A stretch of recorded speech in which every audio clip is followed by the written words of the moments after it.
Encantada de estar aquí, un placer. Bueno, me prefiero estar del otro lado, como en el resto de cursos, escuchando y aprendiendo, pero es un placer que hayáis pensado que lo que tenía que poder explicar es interesante. Em, Señalar que, como decía Ernest, hay ciertos puntos en los que a lo mejor vamos a intentar generar debate, ¿sí? Pero en resumidas cuentas, toda la parte de contenido más político y de implicación social y de gestión pública, estamos completamente de acuerdo. Entonces, bueno, veréis que hay momentos en los que intentaré no repetirme, pero que hay cosas coincidentes, ¿no?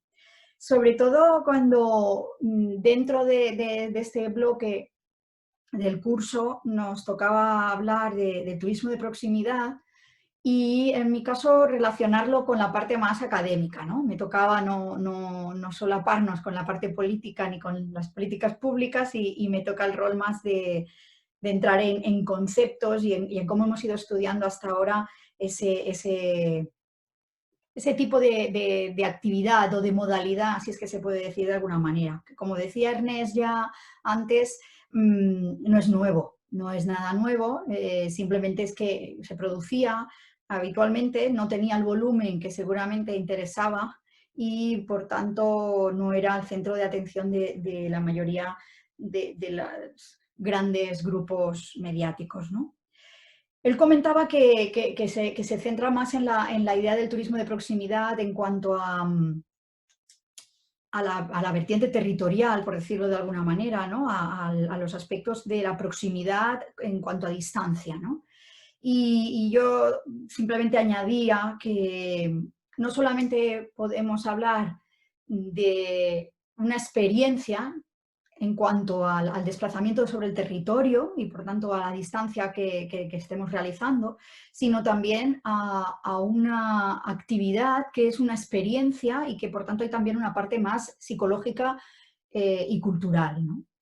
Entonces ahí, en algunos momentos, igual que se considera, por ejemplo, y se empieza a hablar de los domingueros, ¿no? De los antiguos domingueros, lo que aquí en España era el salir a hacer alguna actividad lúdica al espacio abierto, de ocio, que en realidad eso no se consideraría turismo según la definición ortodoxa, porque era excursionismo, no se pernocta fuera, y por tanto eh, estaríamos ahí en el límite.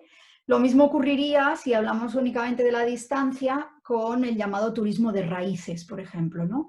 Todo ese turismo de retorno, donde la movilidad se produce promovida o provocada por el retorno a unos lugares familiares donde normalmente hay una segunda residencia, que no necesariamente son muy cercanos, podemos estar hablando de hasta 1000 kilómetros, pero que se realizaban de una manera muy concreta, con unos medios de locomoción muy concretos y donde la motivación era una experiencia distinta a la que normalmente consideramos que hay en las motivaciones turísticas. Sí que es el descanso, sí que es el estar fuera del entorno habitual de residencia, seguramente para no trabajar, hacer actividades lúdicas, pero está fuera de lo que se consideran aquellos indicadores del mercado turístico. No se pernocta pagando, no se visitan actividades o infraestructuras o equipamientos normalmente pagando tampoco, sino que es la actividad de estar en casa igualmente, de visitar a familiares, de hacer un tipo de actividades que no han estado contempladas dentro de esos cánones, incluso de las estadísticas del turismo. Por tanto, bueno, andamos ahí todavía, ¿no? Pensando si podemos considerar como turismo de proximidad a esa proximidad cultural, ¿no? Más psicológica y más del retorno a lo que aquí en España se decía, bueno, ¿quién tiene pueblo, no? En los últimos años tener pueblo era como el gran lujo porque cada vez más con los cambios generacionales las generaciones más jóvenes no tienen pueblo, se ha ido perdiendo esas raíces con esas residencias de los abuelos o anteriores incluso. Yo creo que este año, y el año pasado se notó, el tener pueblo para muchos fue la gran salida y el gran privilegio para la escapada de la COVID, ¿no?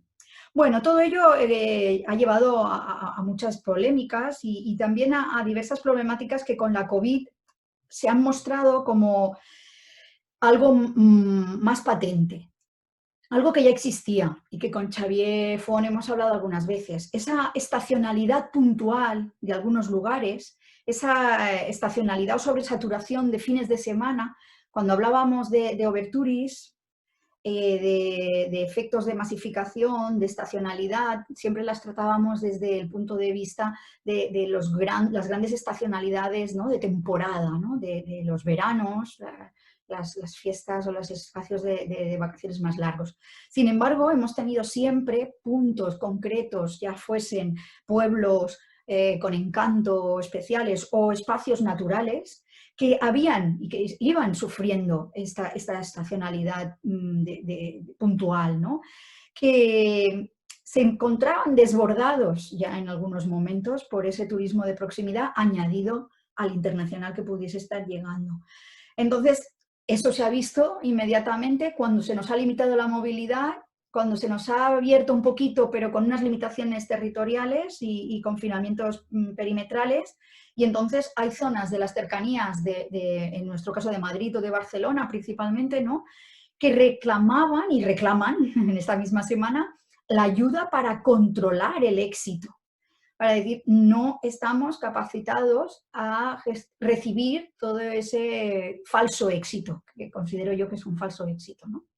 Entonces, eso me daba a pasar al siguiente concepto o introducir otro concepto, otra idea, que es el turismo adecuado.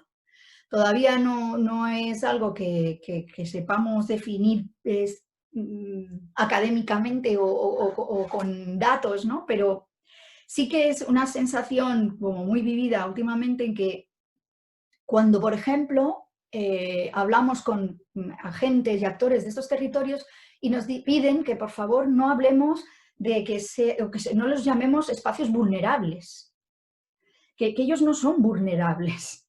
Ellos son como son y lo que reclaman son medidas de adecuación, de una aplicación de una actividad, en este caso de la industria turística, deseable, ¿no? Desde una posible actividad económica, ya sea complementaria o incluso única, que en algunos casos les pueda ayudar a salir de esa idea del undertourism, ¿no? Que supone muchas otras cosas por detrás, no solo no tener actividad turística, sino también unas situaciones muy concretas de desarrollo económico, de estancamiento demográfico, etc. Entonces, claro, no es algo nuevo, venimos de una tradición tanto de estudios como de realidades y ha elaborado un marco conceptual también que hemos ido desarrollando hasta ahora que nos puede ayudar a no tener esa sensación de que se parte de cero, que ahora se habla de turismo de proximidad como el gran eslogan. No, por favor, hay gente que llevamos 15 años trabajando sobre el tema, solo que no se le había dicho de proximidad, ¿no? Pero que se estaba realizando habitualmente. Entonces, bueno, como decía Carla en el grupo de investigación, en Tudistar, que empezamos siendo en dinámicas socioterritoriales en áreas rurales y acabamos dejando caer lo de áreas rurales, precisamente por esa contradicción y esa evolución de los conceptos, y lo dejamos en turismo y dinámicas socioterritoriales en general, por la propia evolución de los campos de análisis, ¿no? Y entonces con compañeras de toda España, a partir de diferentes proyectos y de poder ir analizando diferentes territorios y también diferentes modalidades turísticas y productos, nos alejamos de ese concepto porque había una gran confusión entre incluso turismo rural, ¿sí? Ya empezábamos a mezclar, ¿no? Turismo de proximidad, turismo rural y turismo de interior. Y ahí ya era la rematadera. Era ¿cómo vamos a entender eso, no? Y ahí os voy a compartir simplemente una pequeña presentación que espero que se vea, solo para no tener que explicar según qué cosas, que sea visualmente, como dicen, ¿no? Es más rápido. si me podéis confirmar que se ve. Sí, perfecto, Asun. Vale, y también avanza. Bueno, pues simplemente, como ya iba un poco intuyendo, mostrándoos, ¿no?, esa idea de que puede haber cosas ya existentes, actividades y dinámicas y modalidades ya existentes, que nos aclaren muy bien que turismo rural es una confusión a través de unas políticas de incentivación europea con programas líder y demás, en el caso de Europa, y en otros sitios a través de las ayudas para el desarrollo endógeno de los espacios rurales, pero que podía darse en otros territorios en los que no necesariamente estaba la condición de rural. Y de ahí esa pregunta que os hago en la presentación, ¿no?, de resiliencia, pero como pregunta, ¿no? ¿Los territorios de interior pueden considerar el turismo de proximidad como una vía para su resiliencia, como uno de los posibles escenarios, ¿no?, a plantearse? Y ahí entrábamos en lo que entendíamos por turismo de interior, que también es un debate que sigue existiendo, que nos da bastantes dolores de cabeza a veces, pero que hemos conseguido incluso definir en un diccionario, que espero que ayude, refiriéndonos principalmente a prácticas turísticas que no se realizan habitualmente en los espacios litorales, donde ya consideramos todos que hay sol, playa, resorts y demás, alejados del turismo estandarizado, de ese turismo que está buscando lo singular, que está buscando activos y recursos diferentes, ya sean culturales, identitarios, paisajísticos, naturales, y que se trata de múltiples destinos y múltiples productos que para que realmente sean resilientes, y creo que ahí me intentaré explicar más adelante, han de ser adecuados y han de ser adaptados a cada uno de esos territorios y a cada una de las características de los agentes que estén implicados. Por eso, cuando hablábamos de lo que tradicionalmente era reinventarse y que ahora se utiliza mucho la palabra resiliencia, ¿no?, era a partir de un modelo que se ha estado utilizando y que se sigue utilizando y muy defendible, que era el modelo de ciclo de vida de un producto, y en este caso aplicado al turismo y a las áreas turísticas de Bandler, que ya desde los años 80 planteaba este esquema que veis aquí, ¿no? Seguramente muchos conoceréis. Pero en este esquema, que es inicialmente tomado de una idea economicista y de la evolución de un producto, que es crecer y seguir reinventándose para seguir rejuveneciendo, para seguir creciendo, porque si no, lo único que se contempla es el declive o una estabilización como mucho, en el caso más optimista, pasábamos a un tipo de ciclos en los que realmente no todos los espacios, no todos los territorios viven en crecimiento constante, ni todos los productos, ni todas las modalidades, ni todas las experiencias turísticas, en este caso, tienen por qué ser crecientes y en esa estabilización permanente, sino que muchas veces hay que reinventarse, pero simplemente para volver a generar ese ciclo infinito. Y es lo que os mostraba en este cuadro, en este gráfico de la derecha, donde bueno, diferentes autores intentan combinar varios niveles, varios enfoques y varias dimensiones para pensar en posibles ciclos de adaptación del sistema turístico y del producto en esa especie como de infinitos, ¿no? Pero no un infinito cualquiera, sino que en diferentes momentos estaremos en diferentes puntos de ese ciclo, de esa reorganización, renovarse para consolidarse, para después llegar. Y que esos son ciclos, y ciclos que se pueden repetir con ese mismo esquema, pero con diferentes contenidos, con diferentes maneras, con diferentes agentes, y eso es lo que nos va a hacer realmente resilientes, en la idea de son escenarios, ¿no? Esos periodos, 1, 2, que os presentaba ahí, son escenarios que yo no sé si de manera muy naif confío que estén en las políticas públicas y en la planificación, ¿no? Y que sean escenarios que se tengan en cuenta ya o previstos desde un largo plazo.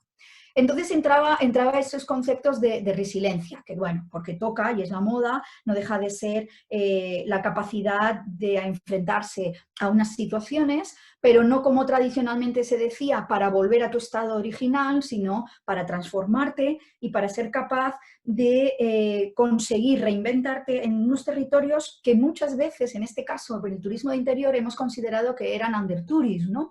Que no tenían otros medios y el turismo les iba a ayudar a tener esas capacidades de reorganizarse con unos potenciales. ¿Qué es lo que hemos ido haciendo a lo largo de estos años? Que hemos ido estudiando territorios y dinámicas con agentes implicados y algún producto diferenciado. Irlo situando y viendo, pues, con todas nuestras dudas, y todavía las tenemos porque es muy complejo, ver en qué punto de esta cinta, ¿no? De estos ciclos, se puede situar si están en una fase de reorganización, de conservación, de explotación, de crecimiento, para poder hacer esa perspectiva, para no afrontar a las crisis que puedan venir en el futuro de una manera improvisada y con todos los riesgos que conlleva no tener esas potencialidades. Pero ya os digo, esto lo estamos haciendo y está publicado desde el 2014, estamos trabajando en ello desde el 2009-2011 y a la academia, que nunca somos suficientemente próximos y cercanos, no nos ha venido nadie a preguntar y a decir, bueno, ¿cómo podemos aplicar esto y cómo lo vamos a hacer? Como veis, este es un ejemplo de la situación, ¿no? de situar diferentes niveles de resiliencia del territorio, de resiliencia del destino como producto turístico, destino turístico, y la sostenibilidad del clúster. Y ahí es donde me da para pasar a hablar de esa idea de las políticas de desarrollo local y las políticas de desarrollo endógeno que ya tanto hablamos y nos llenan la boca, que las hacemos o queremos que se hagan desde unos criterios de sostenibilidad. Todo lo que sugería Ernest, que son los riesgos a los que podemos caer si volvemos a dejar que quede en manos de ciertos grupos dominantes y dirigido para ciertos grupos de clientes y de demanda que no lleven a cabo la puesta en relieve y la valorización de aspectos de identidad, de patrimonio, de pertenencia, de paisaje, que tienen esos territorios de interior que, si no se pueden denominar vulnerables, sí que pueden llegar a ser muy frágiles, como para saber gestionar o poder gestionar de manera sostenible, adecuada, esa llegada masiva de posibles turistas. Y por eso hablamos de procesos territoriales, de dinámicas y prácticas muy diversas, gracias a que en esos metabolismos socioterritoriales, en esos territorios que ofrecen sus recursos, hay lo que ya hemos denominado microclusters, ¿no? Es decir, hay toda una serie de personajes, de agentes que ya están presentes en el territorio, aunque no estén directamente dedicados a una actividad turística en un momento inicial de ese ciclo, forman parte de esos habitantes, de esa identidad, de ese patrimonio, y según el nivel en el que esté la actividad desarrollada, seguramente se convierten en organizadores, en actores turísticos o en administradores de ese producto y de ese territorio. Y por tanto, cuando hablamos de esas necesidades, de esas posibilidades de encajar los diferentes niveles de clústeres, aunque sea un concepto también muy económico, para nosotros tiene la imagen que veis en la presentación, ¿no? Unos niveles de actores, pero también de valores, de elementos para poder gestionar, ya sea en unas dinámicas siempre de dentro a afuera y entre ellos, ¿no? Eso supone una necesidad de organización, de gestión, que yo sigo diciendo que considero que solamente es posible si está en manos de la planificación y las políticas públicas. Si se deja en manos nuevamente de los agentes privados exclusivamente, que no digo que no tengan que estar, sino que estén exclusivamente en ese nivel, es muy probable que parte de estos agentes, que casi algunos sin saberlos están ya sobre el territorio, sean desplazados o sean otra vez expulsados, y nos encontramos de nuevo con las fugas, los leakage, ¿no? que hemos ido viendo en los ejemplos de aplicación de otros modelos turísticos, aunque me es reticente de decir que esto sea un modelo, pero sí de turismos que se ha visto que no eran adecuados para el territorio. Por eso os presentaba algunas fotografías, ¿no? Y ya para ir acabando, mmm, me venía la necesidad de decir, bueno, que entonces, ¿qué entendemos a la hora de la verdad? ¿Qué se hace como turismo de interior? ¿Qué actividad? ¿Qué experiencia? Bueno, pues las iniciativas que haya, que puedan ser motor de esos territorios, basados en alguna actividad que pueda ser atractiva en un momento determinado para otras personas, ya sean de excursionistas que vengan a visitar no solamente un día, como de aquellos que se han desplazado durante sus vacaciones a un espacio que a lo mejor un territorio les era próximo porque es familiar, pero a lo mejor no lo conocen completamente.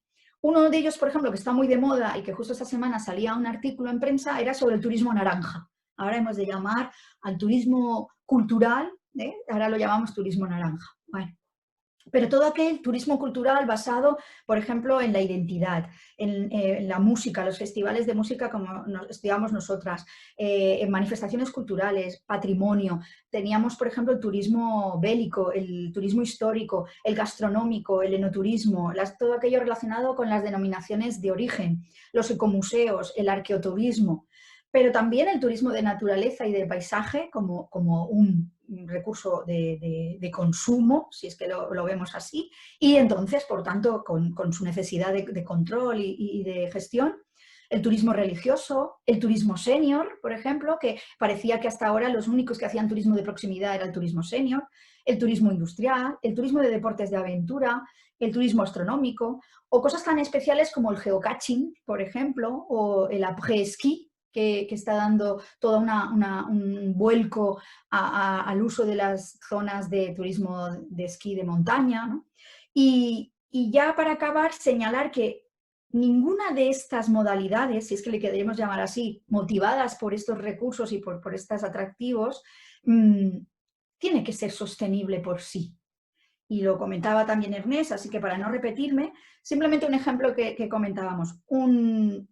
Un deporte de aventura, como por ejemplo el hidrospeed o el kayak, por el hecho de hacerse en la naturaleza y de parecer que estás en simbiosis con la naturaleza, no quiere decir que sea sostenible, simplemente en un aspecto muy simple, muy concreto. Si la empresa que lo lleva a cabo en uno de los grandes lugares, que además suelen ser lugares naturales frágiles, se dedica a poner 200 kayaks en una mañana o en un día en la ribera del río, eso va a ser insostenible, sea como sea, aunque el turista sea de proximidad y haya venido con toda su buena fe y pague el producto pensando de una manera consciente que parte de su coste va a ir dedicado a proyectos sociales y medioambientales.